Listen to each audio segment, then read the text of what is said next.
15 साल में, हिसुआ की जनता, नवादा की जनता, जो व्यक्ति 15 साल में रोजगार ना दे पाए, कारखाने ना दे पाए, शिक्षा को चौपट कर दे, अस्पताल बदहाल है, बताने की जरूरत नहीं है, सब जान रहे हैं। तो वो व्यक्ति जिसने 15 साल कोई काम नहीं किया, उसको 5 साल और दोगे तो कुछ नहीं करने वाला, कुछ नहीं करने वाला। बूझो तरह की ना बूझो तरह, बूझो तरह तो हाथ उठा के बतावा बूझो तरह। तो देखा भाई लोग, एकदम सीधा बात हम बोलनी है। हम नवरात्र करनी है, कलश की स्थापना करनी वाली और संकल्प लेने वाली। हम झूठ ना बोले, हम जो कहो तनी उससे छोवे के जाता, जो कहो तनी उससे छोवे के जाता। तू लोग बतावा, एक मौका हमरा के मिली कि ना मिली? अरे दोनों हाथ उठा के बताओ, एक मौका मिलेगा कि नहीं मिलेगा? मुख्यमंत्री बनते ही पहला अगर मेरा कलम चलेगा, सुनो नौजवानों सुनो, पहला कैबिनेट मीटिंग में, पहला मंत्रिमंडल की बैठक में मेरा पहला कलम चलेगा तो एक साथ देश के इतिहास में पहली बार 10 लाख नौजवानों को सरकारी नौकरी। अरे रोजगार चाहिए, सरकारी नौकरी चाहिए। बताओ, हम झूठ नहीं बोलेंगे, हमको लंबा राजनीति करना है। हम ठेठ बिहारी है, ठेठ बिहारी, जो कहा तनी ओकरा के पूरा करे। हमार डीएनए भी शुद्ध बा, बुझाता ना। कुछ लोग तो प्रश्न उठा रहे थे, बड़ी खुशी होती प्रधानमंत्री जी आए आज बिहार। मोदी जी देश के प्रधानमंत्री, चलो आपका स्वागत है। उम्मीद था कि आप बताते कि बिहार को विशेष राज्य का दर्जा मिलेगा कि नहीं मिलेगा। आप बताते विशेष पैकेज का क्या हुआ जो आपने बिहार की बोली लगाई थी। आप बताते बिहार में कारखाने क्यों नहीं है, 15 साल बीजेपी सरकार में है। आप बताते रोजगार की आपने कितने लोगों को सरकारी नौकरी देने का काम किया। होना चाहिए था।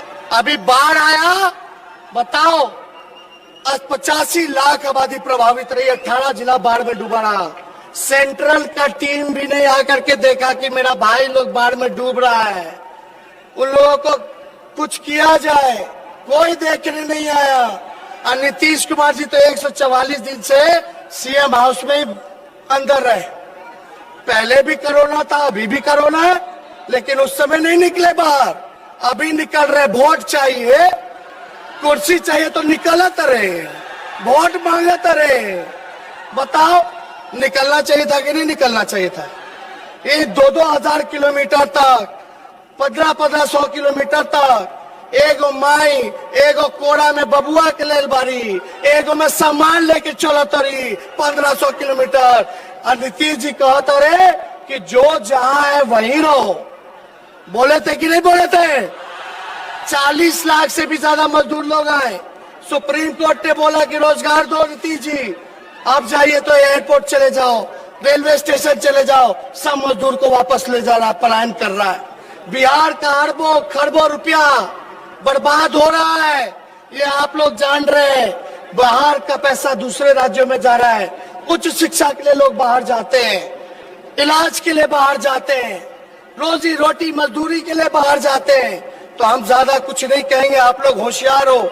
हमसे कहते हैं कि पैसा कहां से आएगा। बिहार का बजट 2,13,000 करोड़ है। कितना? 2,13,000 करोड़। नीतीश बाबू कितना खर्च कर पाते हैं? 60%। 40% हो गया 2,13,000 करोड़ का 80,000 करोड़। 80,000 करोड़ पैसा तो है ही है। लोगों को हम रोजगार दें, सरकारी नौकरी।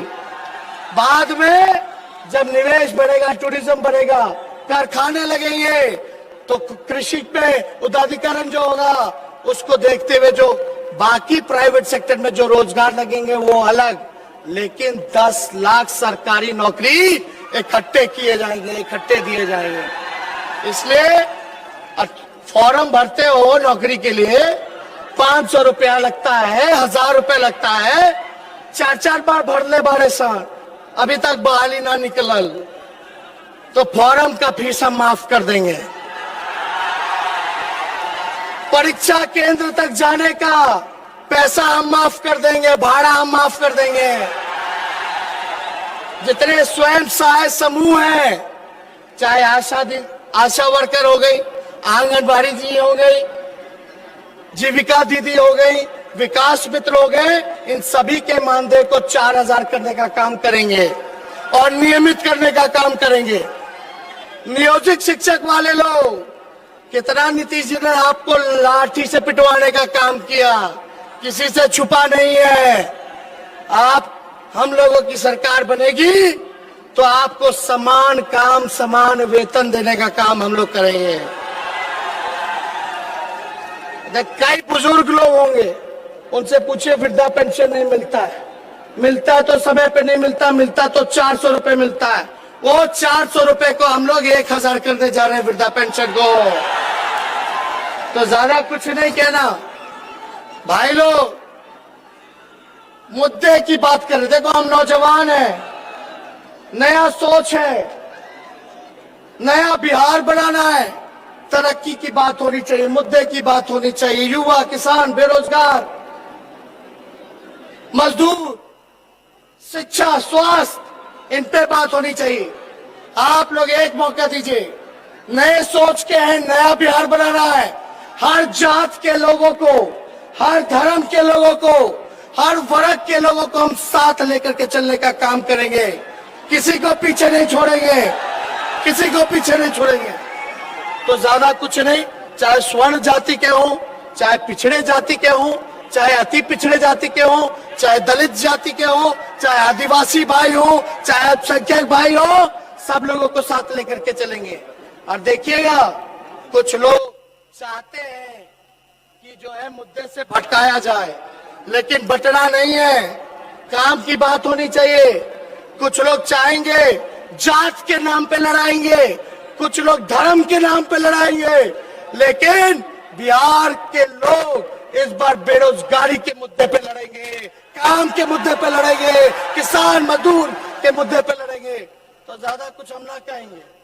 तो लोग हाथ उठा के हमरा के राहुल जी के निश्चिंत कर दो, अरे निश्चिंत कर दो हाथ उठा करके। अरे जितावे के बना, अब जाता सरकार बनावे तो रउआ लोग के आशीर्वाद बनू, तो करे के बाद, लड़े के बाद, जीते के बाद। ए भाई लोग, 9 नवंबर के लालू जी के एगो बेल में रिहाई हो जाई, एगो बेल हो गया, एगो आखिरी बचा है। 9 नवंबर को लालू जी का रिहाई होगा। 9 नवंबर को मेरा जन्मदिन भी है और 10 तारीख को नीतीश जी का विदाई है।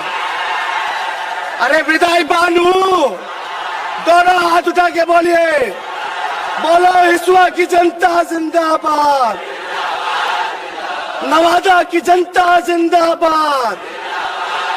ये लड़ाई कोई नीतीश जी और तेजस्वी की नहीं है, राहुल जी और मोदी जी की नहीं है, ये लड़ाई तानाशाह सरकार और जनता के बीच है, और हम और राहुल जी जनता के साथ कर रहे हैं। बहुत बहुत धन्यवाद। जय हिंद, जय बिहार। अब मैं आमंत्रित करना चाहता हूं इस देश के नेता,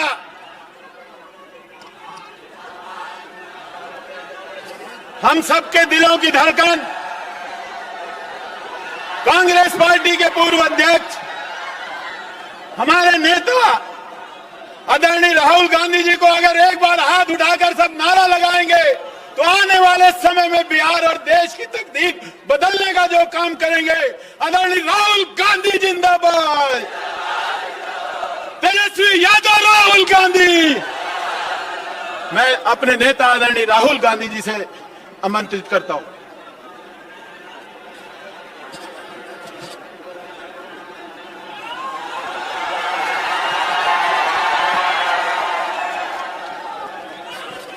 तेजस्वी यादव जी, मदन मोहन झा जी, शक्ति सिंह गोहिल जी, तारिक अनवर जी,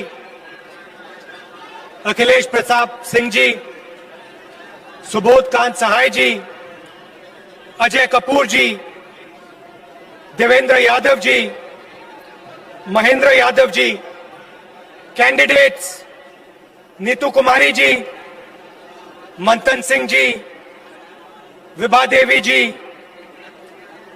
प्रकाश वीर जी, भाइयों और बहनों, प्यारे कार्यकर्ताओं, प्रेस के हमारे मित्रों, आप सबका यहां बहुत बहुत स्वागत, नमस्कार। कैसे हैं आप लोग? अच्छे हैं? नीतीश जी की सरकार कैसी लगी आपको?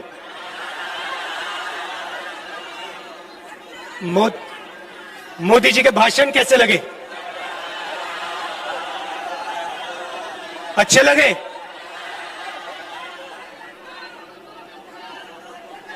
उन्होंने कहा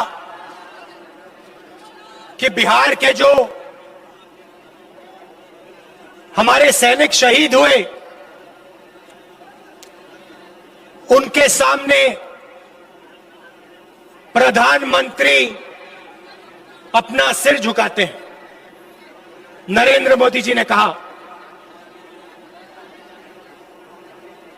पूरा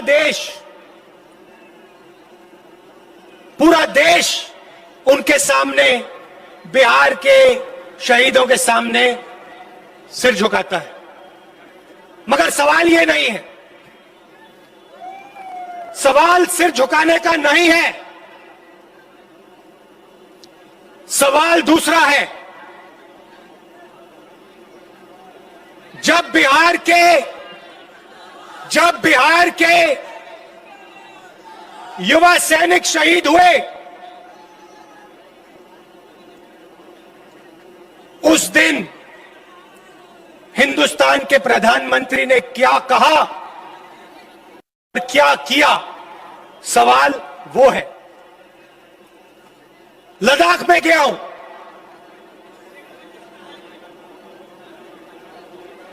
लद्दाख में हिंदुस्तान की सीमा है और उस सीमा पे बिहार के, उत्तर प्रदेश के, बाकी प्रदेशों के युवा अपना खून, अपना पसीना देकर हिंदुस्तान की रेखा, जमीन की रक्षा करते हैं।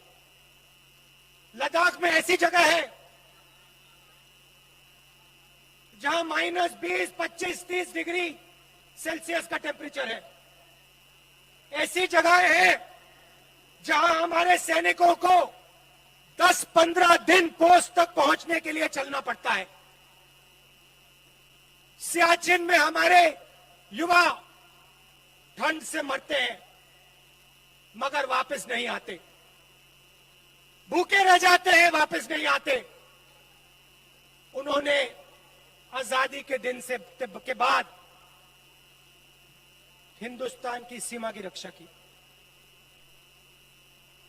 सवाल यह है कि जब चाइना की सेना ने हमारे 20 सैनिकों को मारा, शहीद किया और हमारी जमीन ली, भाइयों और बहनों, 1200 किलोमीटर हिंदुस्तान की जमीन चाइना ने ली है। चाइना की सेना हिंदुस्तान के अंदर है।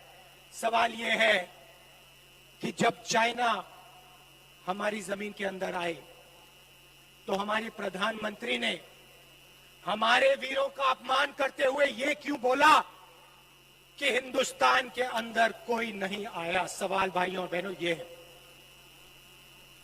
आज कहते हैं मैं सिर झुकाता हूं, मगर हिंदुस्तान की सेना का अपमान नरेंद्र मोदी ने किया जब उन्होंने देश को झूठ बोला कि चाइना का कोई भी सैनिक हिंदुस्तान के अंदर नहीं आया। सवाल यह है नरेंद्र मोदी जी, ये चाइना के सैनिक जो हिंदुस्तान के अंदर बैठे हैं, इनको आप बाहर कब निकालोगे? सवाल यह है। आप सिर झुकाने की बात मत कीजिए, आप हमारे वीर सैनिकों को यह बताइए कि चाइना को आप हिंदुस्तान से कब बाहर फेंकोगे, यह बताइए। और यहां आकर उल्टे सीधे झूठ मत बोलिए, यहां बिहारियों को झूठ मत बोलिए। आप बिहारियों को यह समझाइए कि आपने उनको रोजगार कितना दिया और कब। पिछले चुनाव में बोला था 2 करोड़ युवाओं को रोजगार दूंगा,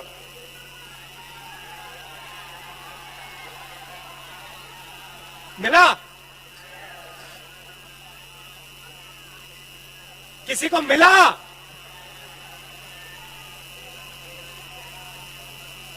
जीरो। आते हैं, कहते हैं किसानों के सामने मैं सिर झुकाता हूं, सेना के सामने मैं सिर झुकाता हूं, मजदूरों के सामने मैं सिर झुकाता हूं, छोटे व्यापारियों के सामने मैं सिर झुकाता हूं। और दूसरे घर जाते हैं और अंबानी और अदानी का काम करते हैं, भाषण आपको देंगे,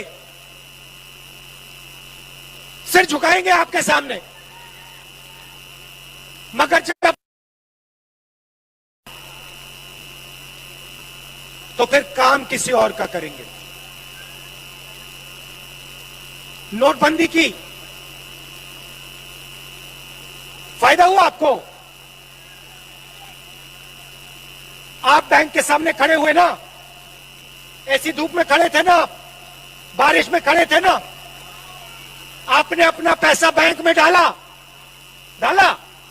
ठीक है, पैसा कहां गया? आपका पैसा कहां गया? हिंदुस्तान के सबसे अमीर लोगों के जेब में अंदर। आपसे कहा काले धन के खिलाफ लड़ाई, क्या अदानी जी बैंक के सामने खड़े थे क्या?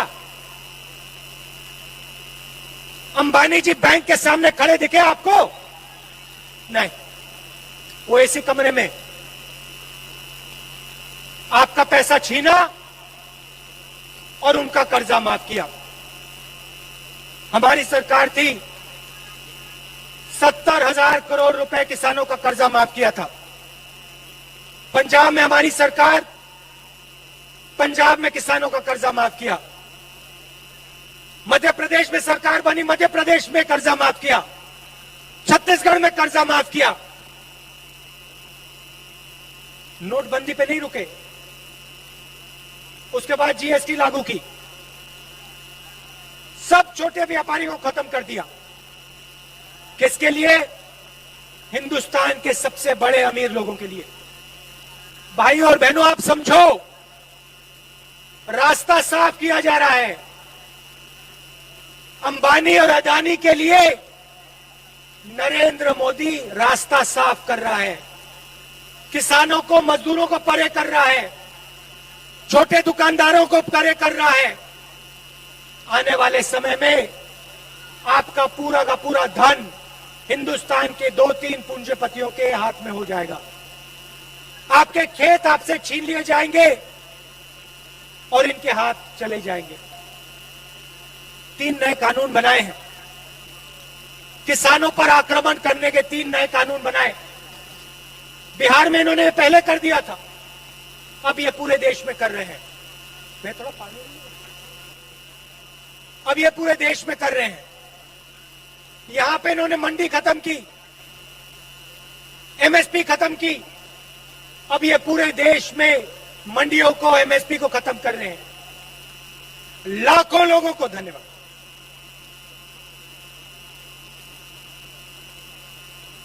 लाखों लोगों को बेरोजगार करने जा रहे हैं और जहां भी जाते हैं आपसे झूठ बोलते हैं। हिंदुस्तान की जमीन किसी ने नहीं ली। लाखों लोगों को मैंने रोजगार दिया। किसानों के साथ प्रधानमंत्री हूं, खड़ा हूं, मगर काम सिर्फ उन दो लोगों का होता है। एयरपोर्ट, रेलवे लाइन, आपके खेत, माइंस, जो भी उनको चाहिए नरेंद्र मोदी देता है। आप लोग देखते रह जाते हो। अब आपके हाथ में चाबी है। अब नरेंद्र मोदी जी के हाथ में, नीतीश जी के हाथ में चाबी नहीं है। अब चाबी आपके हाथ में। जो निर्णय आप लोगे वो बिहार में होने जा रहा है और अब इनको हराना है। बिहार के लिए, बिहार की विकास की सरकार, बिहार के किसानों की, मजदूरों की सरकार अब बिहार में लानी है। कोरोना हुआ, नरेंद्र मोदी जी ने कहा 22 दिन में लड़ाई जीती जाएगी। बिहार के सब मजदूरों को दिल्ली से, बाकी प्रदेशों से भगाकर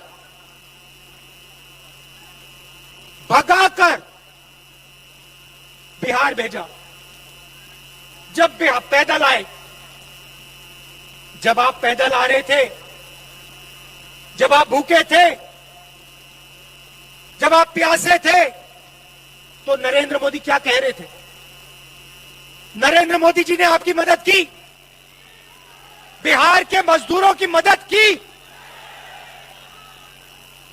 मजदूरों के सामने सर झुकाते हैं, मगर जब समय आता है तो मदद नहीं करते। आप भूखे प्यासे मरे, आप हजारों किलोमीटर चले, नरेंद्र मोदी जी ने आपको ट्रेन नहीं दी, बस नहीं दी। नरेंद्र मोदी ने आपसे कहा भूखे हो तो क्या हुआ, प्यासे हो तो क्या हुआ, हजारों किलोमीटर चलो, अब बिहार की ओर चलो, मर जाओ, पिस जाओ, मुझे कोई फर्क नहीं पड़ता। यह सच्चाई है भाइयों और बहनों। सच्चाई आपको पहचाननी पड़ेगी, क्योंकि जब आप सच्चाई पहचानोगे तभी ये देश और ये प्रदेश आगे बढ़ेगा। और मुझ में पूरा भरोसा है कि इस बार बिहार सच्चाई को पहचानने जा रहा है। इस बार बिहार नरेंद्र मोदी को, नीतीश कुमार को जवाब देने जा रहा है।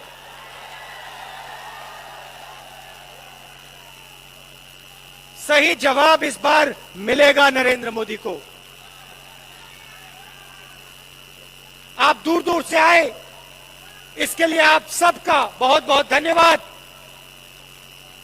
कांग्रेस पार्टी और गठबंधन के हमारे जो कैंडिडेट्स हैं, उनका पूरा समर्थन कीजिए, उनको जिताइए और बिहार में एक नई सरकार लाइए।